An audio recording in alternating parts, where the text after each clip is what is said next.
பெயர் திரு சைமன் அவர்களை இந்த விழாவின் சார்பாகவும் ஊர் பொதுமக்கள் சார்பாகவும் வரவேற்று அவரை வரவேற்கும் முன்னமாக அன்பு சகோதரர் ஜோஸ் ராபின் அவர்கள் பொன்னாடை பொறுப்பார்கள்.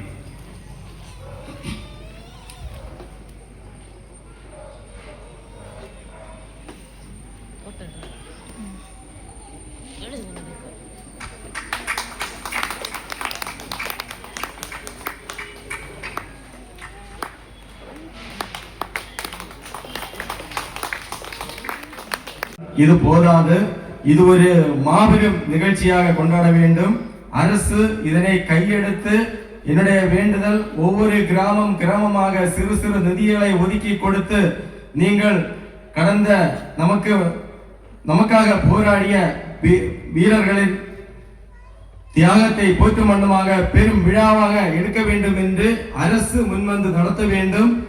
சுதந்திர போராட்டத்திற்காக ஆண்கள் நிறைய பேர் போராடினார்கள். இந்த ஆண்களை விடவும் அதிகமாக களத்தில் இறங்கி நேரடியாகவும் மறைமுகமாகவும் போராடியதில் பெண் தாய்மார்களின் பங்கு மிகவும் மிகவும் போற்றத்தக்கது. திரு சைமன் அவர்களுக்கும் ஊர் பொதுமக்கள் சார்பில் நன்றியை தெரிவித்துக் கொள்கிறேன்.